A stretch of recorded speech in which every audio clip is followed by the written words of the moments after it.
Got the LPJ Ivo, the Iverson. I'm going to use 800 grit sandpaper with a wet sand to knock this down. It's going to take a little while. 800 is pretty thin stuff. It's hard to get through it, but I want to make this stuff totally smooth first. Put a lot of paint on because I have to wet sand it so it's smooth. So it has that orange peel look, but that's just a result of what we have going on with the sprayer that I have. But the idea is to knock this down to the same level as the paint around it. The color will be slightly off, but I hope to respray with a better grayish black in the future to make it match better. So again, this is heavy paint on the hull, so I can knock it down to the same level as the paint here.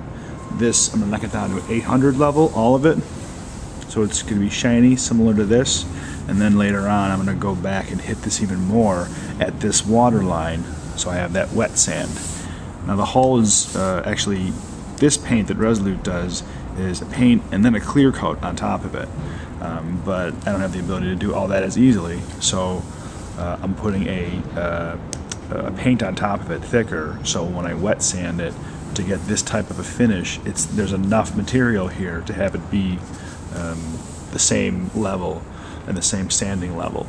But the next best thing would be to ship it down to Crowley's Yacht Yard in the summertime months, and then they could address the entire boat at one time and bring everything else back to spec paint-wise, exactly how Resolute does it. We could do that at Crowley's.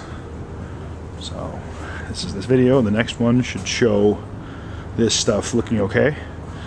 Just a heads up, there could be some bleed through of the original colored material because of the wet sanding, so that's the next step I'm going to do, is to put more paint on it with the gray color again to make it match. It doesn't stand out so visibly like that.